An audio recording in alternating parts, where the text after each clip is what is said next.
¿Cómo están? Bienvenidos a este marzo lleno de tareas y de necesidades y que como siempre es el mes en que conmemoramos el Día Internacional de la Mujer, el Mes Internacional de la Mujer. Necesitamos que sea un mes porque necesitamos transformar este mundo de una manera más rápida en la que todos y todas podamos tener oportunidades iguales, posibilidades iguales, en que la sociedad se vaya adecuando en este Tetris dificilísimo que es transformarnos, ¿no? Hoy queremos partir este capítulo fascinante de Futuro 360 reflexionando justamente sobre esto que nos convoca, que es la ausencia o el exceso de ciertas miradas en el diseño general de nuestra vida pública. En este caso, la cantidad de personajes, por ejemplo, femeninos que conocemos versus la de personajes masculinos en la historia de Chile no tiene necesariamente que ver con que las mujeres hayan desaparecido o solamente no tiene que ver con que no hayan tenido acceso, sino también con que no estaban en la posibilidad de ser vistas. Y esa sensación de no ser vistas también ha sido integrada en distintas dimensiones de nuestra vida pública. Por ejemplo, cómo diseñamos nuestras ciudades, nuestros edificios, cómo hemos diseñado la civilización como la conocemos hasta ahora. En esa ausencia ha estado, por supuesto, la mujer. Magdalena Fuenzalida decidió emprender una ruta por la ciudad y descubrir por qué y de qué manera se manifiesta el hecho de que las mujeres hemos estado fuera del diseño y la manera de pensar las ciudades. Veámoslo.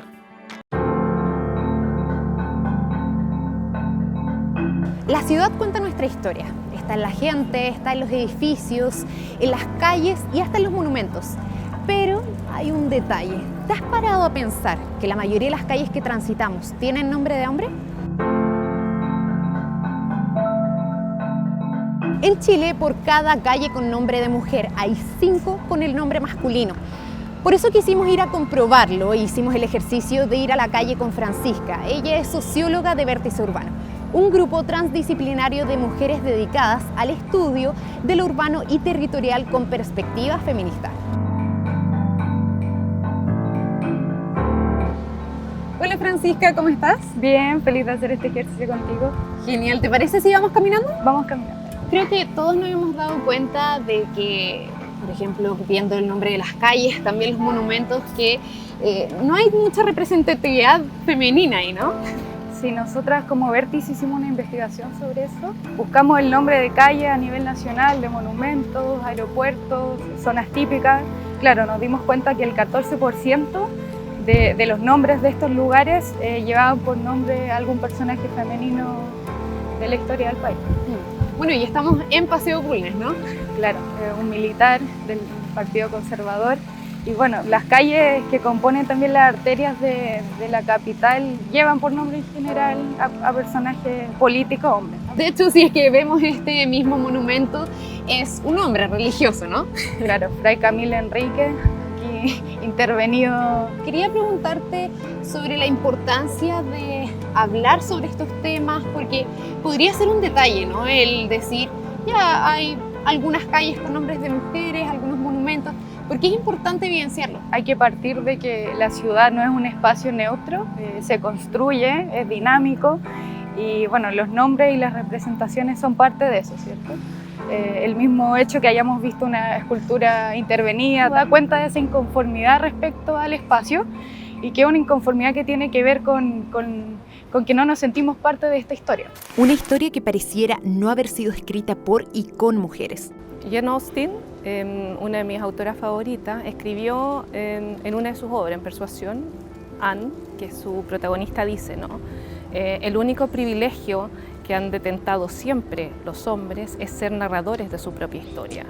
Y creo que ahí está la clave. El que nosotros no estemos integradas pasa también por allí, por quiénes son los que han construido la historia y cuáles son los intereses también que ha tenido esa construcción. Dentro de lo que se supone que es la construcción de lo nacional y del Estado, están siempre los hombres públicos. Incluso si tú lo piensas, cuando uno dice hombre público, se asocia a las presidencias, a diputados, a cargos, y si tú dices mujeres públicas, la acepción es distinta y generalmente negativa. Ahora, no es que las mujeres no hayamos estado en lo público, es que aún no logramos concentrar el interés en esta historia nuestra, ¿no? Y no solo narrada desde ese lugar masculino. A medida que vamos avanzando, los monumentos a los hombres van apareciendo, con caballos, capas, honores, pero sin rastro de personajes históricos femeninos. Según un estudio del Consejo de Monumentos Nacionales de Chile, de un total de 621 monumentos públicos en las capitales regionales del país, solo 29 son dedicados a mujeres, es decir, el 4,7%. Lo que hacemos desde el sector patrimonial y el Consejo de Monumentos Nacionales es aprobar las solicitudes de los monumentos públicos. Y allí la comunidad tiene un rol central, que efectivamente en los municipios, en los gobiernos regionales, pero también las juntas de vecinos y comunidades sean capaces de mostrar su identidad y sus identidades poniendo monumentos públicos en las ciudades, solicitando el permiso del Consejo de Monumentos Nacionales y cambiando también el recorrido que tenemos en las ciudades, mostrando a aquellos otros espacios que son importantes. Ahora nos encontramos aquí en la Plaza de la Constitución, la moneda a nuestro lado, los ministerios, también la presencia de estos monumentos que te mencionaba antes, a presidentes de la República, Pedro Aguirre Cerda por allá, tenemos a Portales, Frei, Salvador Allende, Alessandri también. Evidente esa presencia, sobrepresencia masculina en el espacio público. Sí. Ahí hay una relación también con el poder, ¿no? Este espacio que como te decía, concentra ese poder político, al menos en Santiago, tiene una sobrerepresentación. Y extrañamos también las figuras femeninas que han construido nuestra historia, el derecho al voto, políticas de natalidad. Entonces, ¿dónde están las mujeres que promovieron esas políticas en este espacio que lo representan? ¿Y dónde están esas mujeres que marcaron la historia? Por ejemplo, en el caso de la región metropolitana, que tiene 125 monumentos públicos en total, la mayor cantidad de todas las capitales regionales del país, las que homenajean a mujeres se reducen a solo 6. Y en el caso de las calles con nombre de personas, un 18% son mujeres, algo que se está intentando cambiar. En el 2016 se cambió el nombre a esta calle por la cual estamos caminando. Antes tenía por nombre a Lorenzo Gottuso, el primer ministro de Hacienda de la Junta Militar. Ahora lleva por nombre Amanda Labarca, que fue una profesora, la primera mujer que tuvo una cátedra en Latinoamérica, una cátedra académica. Tiene harto sentido porque nos encontramos al lado del Ministerio de Educación, ¿cierto? Un reconocimiento a una mujer que fue de las primeras que entró a estudiar a la educación superior después del decreto Amunate. Aún así, queda por avanzar. Las mujeres siempre hemos ganado así los espacios, desde los roles tradicionales que se nos asignan, y desde allí empezamos a romper, ¿no?, las fisuras. Desde estas fisuras que nosotros nos colamos y construimos. Ahora, piensa en Amanda Labarca, fue una feminista. O sea, trabajó por los derechos. No solamente fue la profesora Amanda Labarca, pero se destaca no en su rol de trabajo legislativo incluso, sino en su rol de docente, nuevamente reproduciendo los roles femeninos. Entonces, estamos en eso, pero nos falta. Son cambios que, aunque parezcan pequeños, pueden cambiar la percepción de más del 50% de la población, que muchas veces puede sentirse no representada en su ciudad. Por eso, iniciativas que incluyen elementos de perspectiva de género buscan construir ese puente. Es el caso de la Plaza de Bolsillo Aurora Feminista. Desde el GORE y junto con Ciudad de Bolsillo nos hacen una invitación porque la propuesta de nosotros, por ejemplo, ha sido un acto reivindicatorio de un espacio que para la historia femenina, feminista, había sido súper importante, que en su momento fue una imprenta donde se difundía escritos que propendían a los derechos laborales y educacionales de las mujeres, y donde nosotros veíamos la oportunidad, por ejemplo, a través de una plaza de bolsillo, poniéndole el nombre y aportando la incorporación de espacios, por ejemplo, no sé, como los juegos infantiles o apoyando también en las áreas de lactancia, podíamos hacer dos actos en uno, ya contribuir al espacio actual, pero también reivindicar parte de la historia, incorporando el nombre de esta imprenta que era, y la revista que era la Aurora Feminista. Bueno, después de haber hecho este recorrido por los distintos monumentos del centro de Santiago, ¿cierto?, que enaltecían a figuras masculinas, principalmente políticos, otros bélicos, también mostrados de manera solitaria. Es bonito también reconocer lugares que sí reconocen otras formas de hacer historia, ¿cierto? Por eso quería que viniéramos aquí a este monumento y está aquí en el bandejón central, calle 18, Antonia Tarragó y Isabel Lebrun. Pero aparecen aquí dos personajes en vez de uno, dos mujeres que lucharon por el ingreso a la educación superior y secundaria. Hay detalles súper bonitos también, una tiene una planta en su mano, la otra un libro, sus rodillas están levemente juntas, lo que a mi parecer es una especie de complicidad en esa lucha que dieron y que desde la ciudadanía feminista son gestos que apoyan, ¿cierto?, esta construcción simbólica también y material de la presencia pública de la mujer. Si nosotras no nos incluimos dentro de la historia, es muy difícil hacer que haya un mundo mucho más inclusivo en general, donde participen distintos cuerpos, participen distintas formas, participen distintas maneras de habitar el espacio. Cuando uno recurre en tu historia personal y quieres recordar un momento, ¿no?, tú lo que haces es buscas tus fotos o buscas, no sé, te trajiste, por eso uno de la playa se trae conchitas, son objetos que condensan en ellos la memoria. Esos son los monumentos. Es una forma estatal de reconocer esa memoria y mantenerla viva. Que no existan nombres de mujeres es silenciarlas, es mantener ese silenciamiento, no quiero decir borrarlas porque no están, pero es mantenerlas en el anonimato.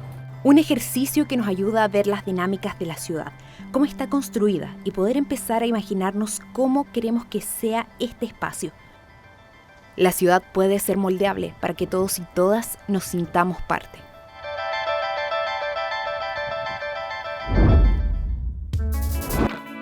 Algo muy interesante es que incluso cuando diseñamos nuestro viaje a la Luna en el pasado, cuando el hombre, literalmente el hombre, llega a la Luna en la misión Apolo, nadie ni siquiera se planteó la idea rara de que en ese grupito debería ir una mujer.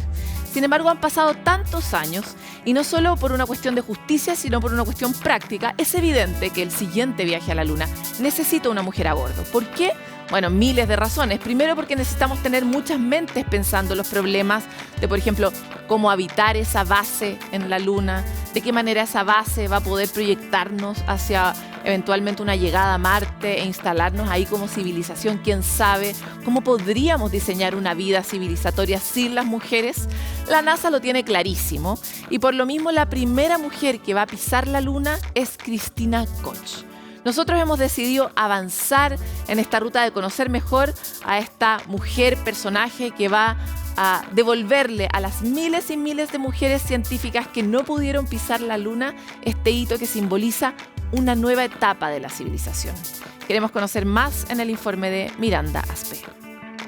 That's one small step for man, one giant leap for mankind.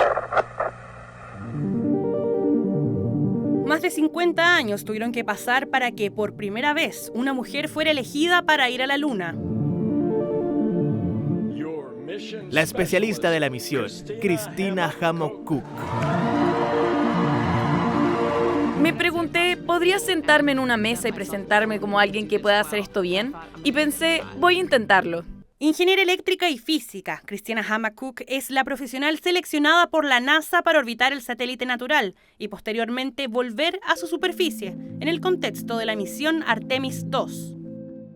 La estadounidense no solo vivió 3 años en la Antártica, sino que también es la mujer que ha pasado más tiempo en el espacio. 328 días estuvo en la Estación Espacial Internacional en 2020.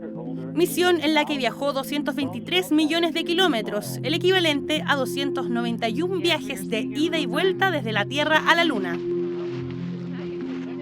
Solo 35,52% de la plantilla de la NASA son mujeres, una brecha histórica que no solo existe en las misiones de exploración espacial. Estábamos viendo el libro, yo estaba como de lado y dije, oh, esa es una ecuación que se ve interesante, ¿me las puedes explicar? Y ella me dijo, no, es muy complejo y tú nunca las vas a poder entender. Cuando yo le anuncié que quería estudiar ingeniería química, me dijo, uy, no, eso es tan como de hombres. Tuvo un impacto de pensar, qué extraño, aquí no hay mujeres. Nunca pensé que no fuera para mí, ¿no? Pero siempre tienes esa barrera de, ¿cómo lo voy a hacer? Porque aquí no hay mujeres. Barreras que de a poco, con referentes como Christina y cientos de otras profesionales, se han ido derribando. El poder dar modelos o ejemplos concretos donde sobre todo las niñas más jóvenes se puedan, incluso chicas, se puedan sentir representadas es muy importante. O sea, ya tienen dentro de su cabeza que las posibilidades de dedicarse a la exploración espacial o a la ciencia es algo que está dentro de sus capacidades. Si tú a una niña le hablas de un descubrimiento científico y luego le muestras una foto de los científicos que han participado en ese descubrimiento y solamente ven hombres, hay un mensaje subliminal muy potente que les está diciendo esto no es para ti, no se ven reflejadas, ¿no? Sin embargo, si ven hombres y mujeres, ya esa barrera de esto no es para mí, va a ser difícil que yo llegue ahí, por defecto se derriba. Desde intentar enviar a la primera mujer astronauta estadounidense con 100 tampones para una misión de 6 días, hasta no tener trajes a medida porque siempre habían sido diseñados para hombres, son ejemplos de las vivencias que han atravesado las profesionales, las que se suman a la evidente brecha en la cantidad de mujeres que son seleccionadas para las misiones espaciales. Cerca de 650 personas han ido al espacio, solo el 13% han sido mujeres. Sí han habido mujeres que han ido al espacio, pero si tú lo comparas con la cantidad de hombres es mucho más baja. Y también la razón por la cual Tereshkova fue al espacio no fue porque los soviéticos querían eran más liberales, sino que era principalmente porque querían batir un récord contra Estados Unidos. Era en el contexto de la Guerra Fría. Tal como Cristina, que se inspiró en sus profesoras, fomentar e incentivar la participación femenina, especialmente en niñas y jóvenes, a través de la educación, puede ser un primer paso. Hay que partir de la base, ¿no? Cuando están en el colegio, hay que educarles en igualdad. Y que haya una conversación y que esto se hable. O sea, si no se habla, no podemos cambiar nada. Y también invertir recursos. Esto requiere dinero, requiere tener becas especiales, requiere tener consideraciones. A diferencia de los que muchos creen que estamos súper mal, etcétera, yo creo que hemos avanzado muchísimo en estos últimos años para incorporar a la mujer en distintas actividades, lo que es muy importante. Artemis II le cambiará la cara a los tripulantes en las exploraciones espaciales, cuando en septiembre de 2025 la nave Orión cumpla la odisea de salir de la atmósfera y orbitar nuestro satélite natural con una mujer como líder, para un año después concretar el tan anhelado regreso a la Luna.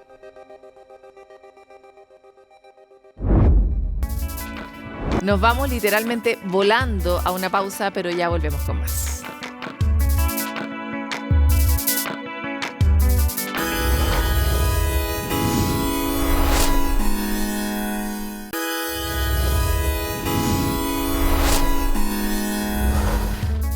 Bueno, y como ustedes saben, en Futuro 360 hacemos este intento porque no se nos vaya una, y en el marco del 8M hemos hecho una selección de aquellas novedades relevantes del mundo de la ciencia, del medio ambiente, del futuro, en el que las mujeres tenemos un rol preponderante. Y vamos a partir con esta historia porque 3 años de investigación fueron los que le tomó a Claudia Manquian para dar con un importante hallazgo en el ámbito del almacenamiento de la energía. La investigadora logró adaptar un cristal metal orgánico para transformarlo en un supercondensador. Es un dispositivo que está presente en los motores de vehículos y es capaz de guardar grandes cantidades de energía, además de transmitirla rápidamente optimizando su rendimiento. Este hallazgo no solo podría ser implementado en automóviles eléctricos, sino que también es posible de aplicar en baterías de iones de litio o pilas de combustible. La investigación fue hecha en la Universidad de Santiago y recientemente fue publicada en la revista científica Nanomaterials. Manquian, junto a su equipo, buscan seguir investigando para aplicar esta tecnología en supercondensadores pequeños también. Yo lo que hice fue crear y sintetizar este Metal Organic Framework o metal orgánico, que consiste principalmente en tomarlo y utilizarlo como material para almacenamiento de energía.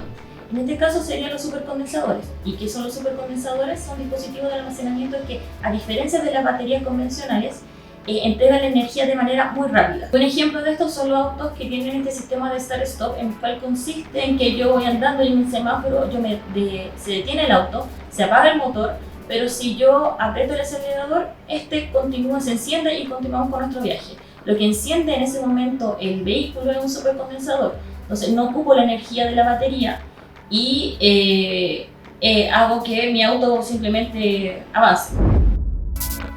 Bueno, la endometriosis es una enfermedad que afecta a muchas mujeres y ocurre cuando el tejido que reviste el útero crece fuera del mismo órgano, el endometrio, ¿no? Causando una serie de problemas graves que incluyen dolor intenso, inflamación, fatiga crónica e incluso la infertilidad. Las estimaciones sugieren que 1 de cada 10 mujeres del mundo tendrá en algún momento de su vida endometriosis. Sin embargo, la falta de dedicación médica a este tema, pero sobre todo algo que también tiene que ver con la discriminación y la falta de foco en las mujeres, la falta de financiamiento para un problema que afecta a muchas mujeres. Yo estoy segura que si usted es mujer o usted o alguien conocido ha tenido endometriosis en su vida, ha llevado a muchas décadas de inacción y escasos avances, mucho sufrimiento durante mucho tiempo.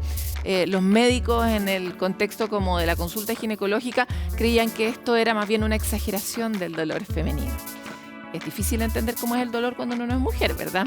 Bueno, así, un nuevo informe publicado en el Economist sugiere que un ensayo clínico ocurrido en Escocia en 2023 está mostrando prometedores resultados con un tratamiento no hormonal y no quirúrgico para la endometriosis. Este tratamiento terapéutico, que está basado en dicloroacetato, es un medicamento que se usa para tratar el cáncer y para abordar algunos trastornos metabólicos, está teniendo y abriendo nuevas posibilidades para este padecimiento. Al mismo tiempo, la farmacéutica francesa Sewick desarrolló una prueba llamada Endotest, que permite identificar un microARN que está presente en la saliva de las mujeres que tienen endometriosis, y de esta manera uno puede llegar más rápido al diagnóstico. ¿Por qué es tan importante diagnosticarlo? Pues porque mucho tiempo muchas mujeres simplemente tuvieron que vivir con el dolor y vivir con todos los efectos secundarios sin tener un diagnóstico apropiado para poder abordar algo que realmente es muy incómodo para las mujeres. Por lo tanto, acelerar el diagnóstico ayuda, y encontrar algún tratamiento, por supuesto, será un enorme alivio para miles y miles de mujeres en el mundo. Bueno, y el nacimiento de los hijos, ustedes saben, tiene un impacto enorme en las economías familiares, pero es disímil su impacto entre hombres y mujeres. Esto es exactamente lo que ha estudiado una nueva entrega del London School of Economics, que demuestra, una vez más, describiendo el efecto que denominaron penalización por maternidad, que consiste en el abandono a la fuerza laboral femenina 10 años después de tener a su primer hijo. La investigación fue hecha en 134 países equivalentes al que representa el 95% de la población global. En este contexto se logró determinar que, por ejemplo, el 95% de los hombres entre 24 y 52 años en el mundo trabaja, mientras que solo el 52% de las mujeres del mismo rango etario es parte de la fuerza laboral global. En América Latina la situación es más compleja aún, porque un 38% de las mujeres dejan de trabajar después de tener su primer hijo, y 10 años después el 37% de ellas sigue fuera. Incluso en Chile, alrededor del 40% sigue sin trabajar una década después. Un problema que ha tratado de ser abordado y amortiguado con leyes y políticas públicas, pero que todavía tiene demasiados aspectos por equiparar y resolver.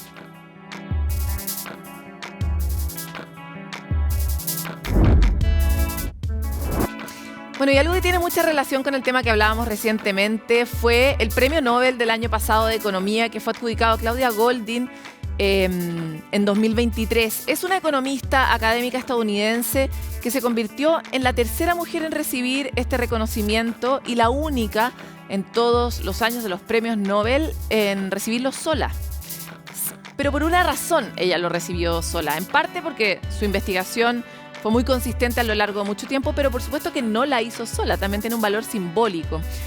Gran parte de su trabajo detalla con mucha precisión cómo el mundo laboral tiene enormes impactos de esta desigualdad que venimos describiendo y que ha diseñado la civilización en la que estamos, cómo la brecha de género y la falta de oportunidades se replican en estos escenarios. Y para poder comprenderlo, estudió a un grupo de mujeres durante casi 2 siglos. O sea, imagínense el tamaño y la consistencia del estudio, que por supuesto demuestra de una manera muy contundente estos temas que hablamos mucho en Futuro 360 y que están tan presentes en la sociedad de hoy. Por ejemplo, el impacto de la maternidad, pero también cómo las oportunidades no se dan de manera ecuánime en los entornos laborales. Por eso, en este marco del 8M 2024, queremos revivir esta conversación que pudimos tener a propósito del Nobel de Golding junto a Jen Lafortune, que es doctora del Instituto Tecnológico de Massachusetts y profesora titular de la Universidad Católica, especialista en materias de género, y pudimos comprender con mucha más riqueza el valor de este premio y la razón de este premio. Revisemos. Bueno, ustedes supieron, Claudia Goldin fue la ganadora del Premio Nobel de Economía 2023. Es una economista académica estadounidense que se convirtió en la tercera mujer en recibir este reconocimiento y la única en todos de estos premios en obtenerlo sola ella. Algo que tiene mucha relación con su trabajo, que detalla cómo el mundo laboral no ha logrado superar las desigualdades, la brecha de género y la falta de oportunidades para las mujeres a lo largo de casi 2 siglos. Por eso queremos conocer un poco más sobre este hito, la relevancia de la investigación de esta mujer, junto a Jen Lafortune, espero haberlo dicho bien, doctora en el Instituto Tecnológico de Massachusetts y profesora titular de la Universidad Católica. Además, investiga sobre estos temas. Muchas gracias por estar aquí. Jen es mejor, más bien, ¿o no? Jan. ¿Jan Sí, está bien? bien. Ok. Bienvenida. Muchas gracias. Gracias por estar aquí. Me encantaría que tú nos ayudaras a comprender la relevancia de la investigación que hizo esta Nobel de Economía. ¿Por qué se merece el Nobel esta investigación? Entonces, Claudia Goldin es, primero que nada, una historiadora económica. Sus primeros trabajos miran incluso la esclavitud y como la transición en el sur de Estados Unidos. Pero rápidamente se da cuenta que hay una falta de información sobre la situación de las mujeres. Si pensamos bien y miramos una mujer en 1900, ¿sí? Y llega a la oficina del censo a preguntar qué hace esa mujer.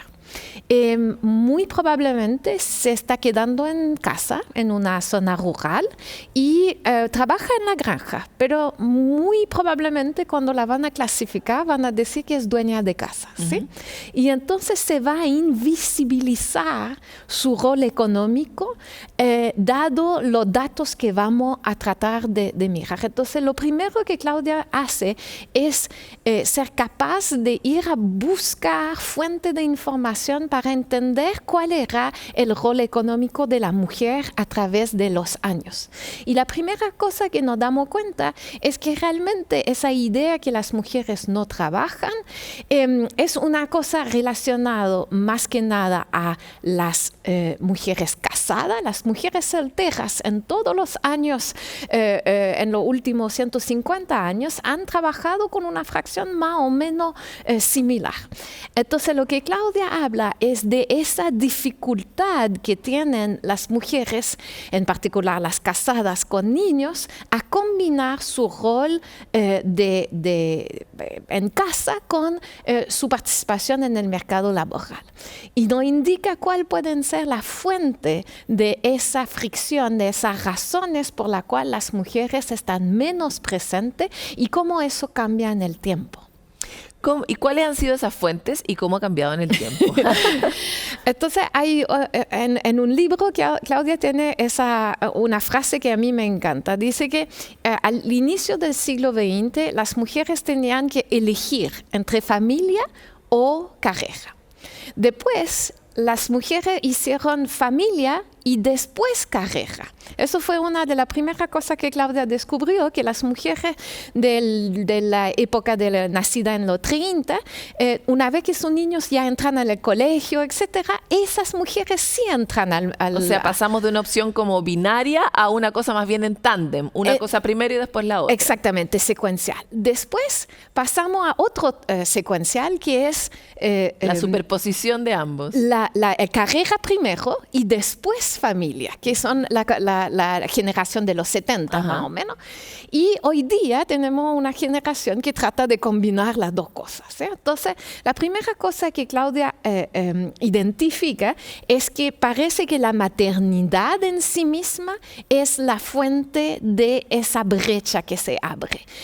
Hace una encuesta, por ejemplo, recolecta datos de incluso mujeres que van a los MBAs en Estados Unidos, a los mejores MBAs del mundo, y encuentra que incluso esas mujeres, una vez que tienen hijos, se abre una brecha. Y en particular, porque muchas anticipan eso, no se van a lo mismo rubro de especialización adentro del mundo de los negocios que los hombres. Y la que lo hacen, una vez que tienen niños, se salen, ¿sí? Entonces, eso es súper importante para entender el rol que la maternidad tiene y que no es realmente una cosa de género, tanto que de responsabilidad familiar que está relacionado con la maternidad. Y lo que sabemos es que esa brecha está disminuyendo en el tiempo, pero en gran parte queda barreras que son muy difíciles de superar, que están relacionadas justamente al cuidado de los niños y a las tareas que están relacionadas a eso. Por lo tanto, gracias a este estudio, que es un estudio aparte hecho a lo largo de muchos años, con data muy concreta, ¿no? Lo que pasa es que cuando tú lo dices, a muchas mujeres nos suena muy razonable todo, ¿no? Pero distinto es cuando eso se vuelve un estudio sólido, lleno de información que te certifica que la cuestión ha sido de esa manera, al menos en esa población que ella estudió, que es la población de Estados Unidos, ¿no?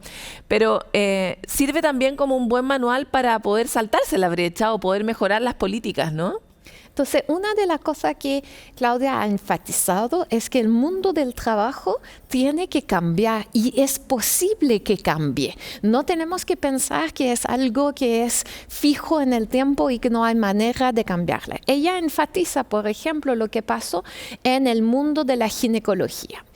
Algo muy femenino, ¿sí? Pero había muy pocos doctores femeninos que elegían esa especialidad hace 30 años. Y la gran razón es que los horarios eran muy complicados. Si una persona tenía un bebé a 1 de la mañana, había que ir a correr al hospital a atenderla. Y lo que se hizo fue un cambio radical donde los médicos se juntaron en grupos y ya no era responsabilidad de uno de atender a todos sus pacientes, sino en grupo cada uno tenía una noche de turno. Y eso facilitaba mucho más la combinación de la vida familiar con la exigencia laboral. Entonces yo creo que una de las cosas que nos enseña es que es posible cambiar el mundo laboral para hacerlo más cómodo o más práctico para las personas, sin hablar de mujeres que están con responsabilidad familiar, ¿sí? De niños o ahora puede ser que tengamos con personas de tercera edad. Claro, y habitualmente la solución tiene que ser colectiva y tiene que ser sistémica para que sea sostenible, ¿no? Que es lo que cuentas en el caso de los ginecólogos. En el caso de las mujeres también aplica el mismo criterio, como que si no hay un sistema o un grupo que pueda sostener esta diferencia o esta variabilidad, cuesta mucho que sea sostenible en el tiempo, ¿no? Yo creo que lo que nos enseña es que es posible que incluso desde el mundo privado, sin intervención externa, que las mujeres podamos, digamos, hacer ver nuestras necesidades y pedir que el mundo del trabajo se adapte a eso. Porque no hubo una regulación, no hubo un Estado que llegó y dijo vamos a hacer eso, sino que los doctores mismos empezaron a ver, pues, tiene mucho más sentido de armarse de esa manera, cambiamos nuestra manera de hacer y eso hizo que muchas más mujeres eligieron esa especialidad, ¿sí? Entonces yo creo que eso es una parte. Del otro, también no es que se solucionó todo el problema gracias a eso, ¿sí? Entonces necesitamos intervenciones, en particular para ayudar a justamente cerrar esas brechas que hoy día están en el hogar y que se transfieren al mundo laboral en vez de viceversa, ¿sí? Quisiera avanzar un poco sobre, desde el punto de vista simbólico, porque todavía estamos en esa época en la que se nombra a la primera mujer en una fuerza armada, en la que la primera presidenta chilena la primera mujer llega a la presidencia en Chile y sigue siendo noticia la primera mujer en cualquier evento. Va a llegar la primera mujer a la luna en un poco de tiempo más. Y ella no es la primera mujer, pero es una mujer que pone a la mujer como tema de investigación. Y quisiera saber, para ti, como investigadora, como mujer, como científica, ¿cuál es el impacto simbólico de este premio? Mira, la economía sigue siendo una de las disciplinas científicas donde hay más brechas de género. Las mujeres son en general 50% de los graduados en pregrado, pero esa fracción empieza a achicarse en cada puesto. Y llegamos a posiciones como la mía de profesora titular, donde hay un número que puedo contar en mi mano en Chile de mujeres que son profesoras titular en Departamento de Economía. Entonces yo creo que es un reconocimiento justamente a la labor. Claudia Goldin es una generación, digamos, mucho mayor que la mía, que ha tenido que pelear en ese mundo de hombre mucho, aún más que lo que ha sido mi experiencia. Y yo creo que es algo muy interesante que se le dé ese reconocimiento. Yo creo que en parte no se le dio en conjunto con su marido, que es su coautor de siempre, para justamente hacer ese punto, porque la última mujer que se lo había ganado también con su marido. Entonces claro, se quiso hacer un poco una nota que una mujer sola había hecho logros muy importantes y que se podía reconocer. Y yo creo que tenemos suficiente investigación que indica que esas figuras, eso lo que llaman en inglés los role models, pueden tener esos modelos. Un impacto en la manera que las jóvenes que están pensando qué quiero hacer con mi vida pueden decir, sí, yo no había pensado en la economía, pero ahora puede ser ¿por qué no ganar un Nobel también, ¿no? ¿Por qué no? Te quiero agradecer mucho por esta conversación. Queríamos hacer una profundización sobre este caso, porque ha estado mucho en los titulares de manera superficial, pero poder entrar un poquito más en sustancia sobre su trabajo. Muchas gracias por estar en Futuro 360. Gracias por invitarme. Bueno, nosotros nos vamos a pausa, pero ya volvemos con mucho más.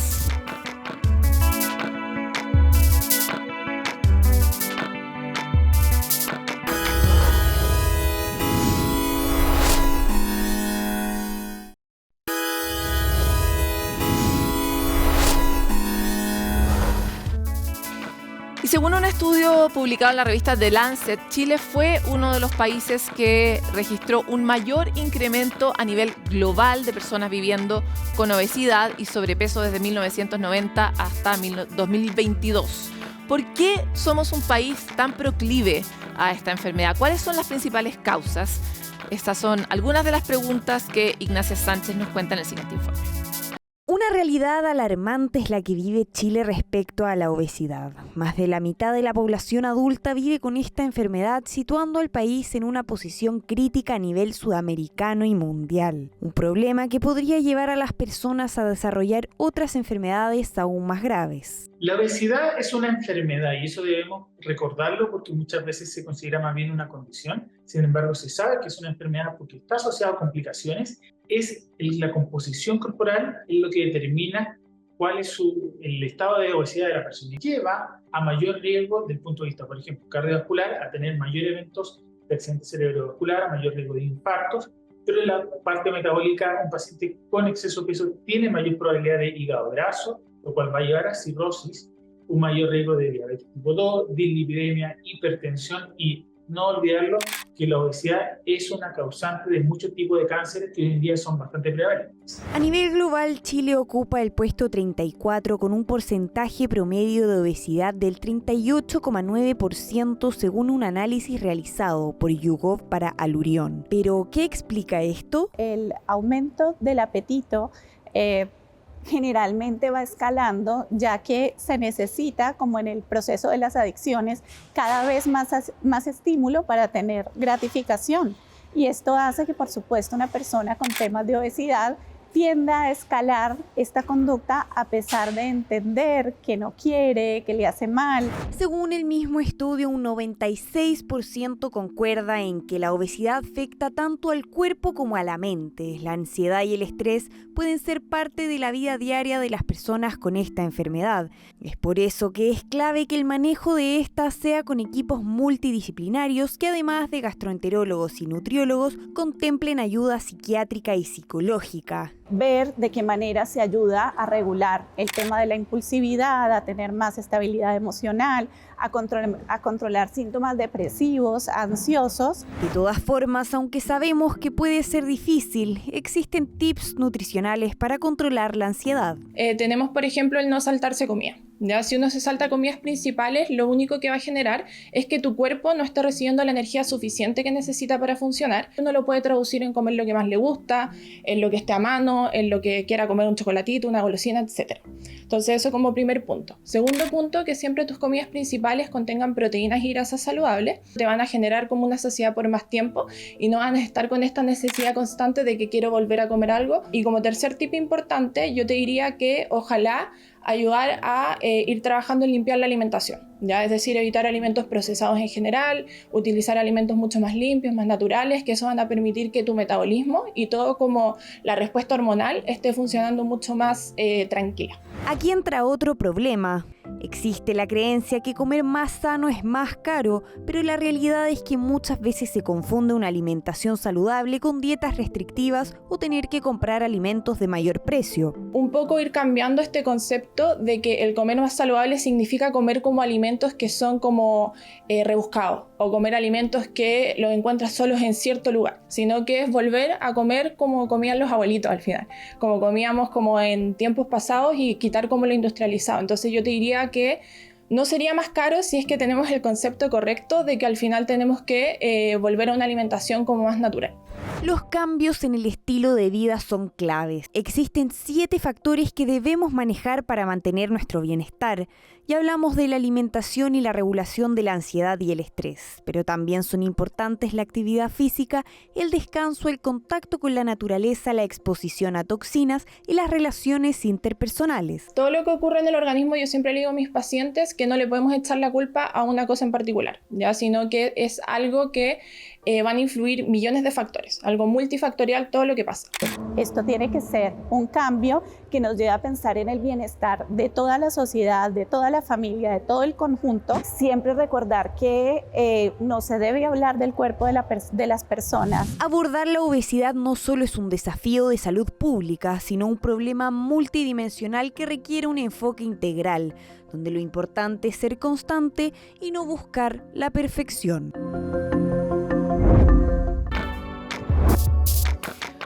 Bueno, la fuente de la vida no solo somos las mujeres, sino que también el agua es la que permite, en parte, el desarrollo de la vida sobre la Tierra.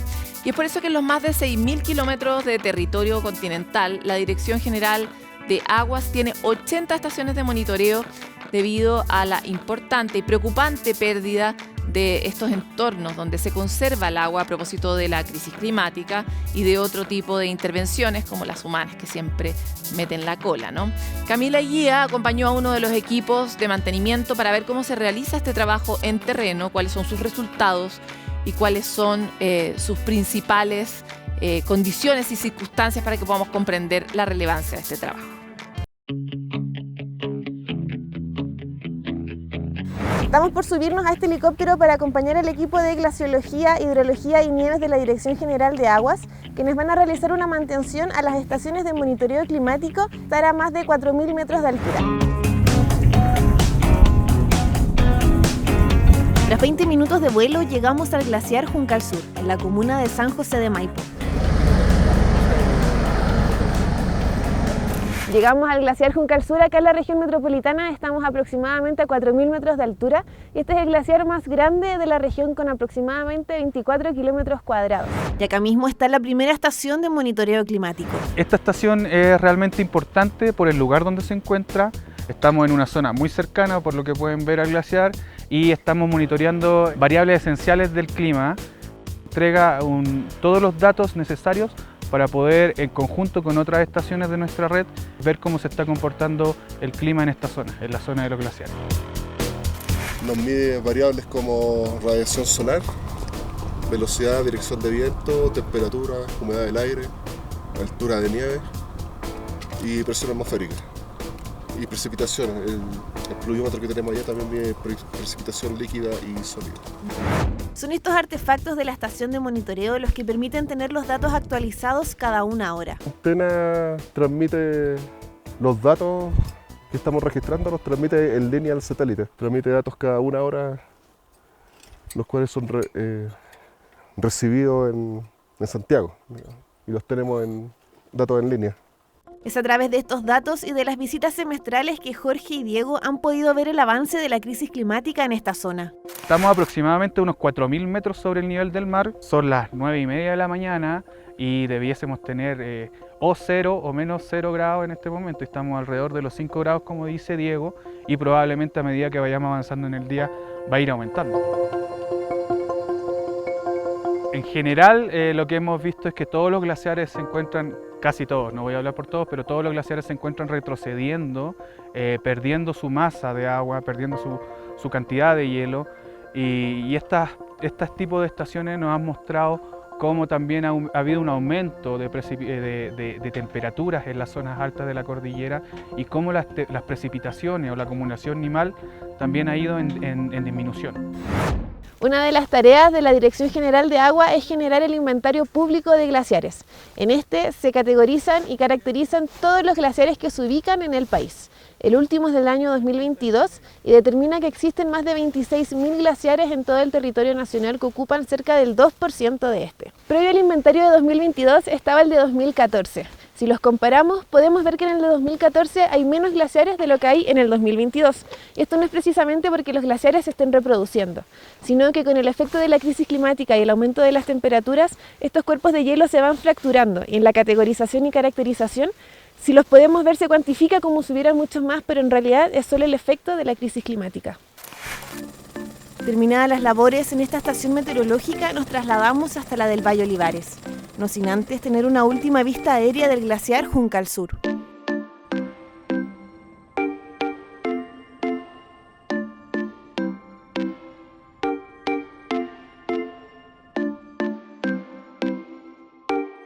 Acá seguimos profundizando sobre la importancia de tener un registro público de glaciares. Un glaciar grande se transformó en 3 más pequeños. Entonces eso afectó al número que se presenta en el inventario de glaciares, pasando de 24.000 a 26.000, pero por otro lado el área que suman todos estos cuerpos de hielo disminuyó desde la versión anterior a esta. Entonces, en conclusión, es una disminución de los glaciares a nivel nacional, pese a un aumento del número de cuerpos de hielo.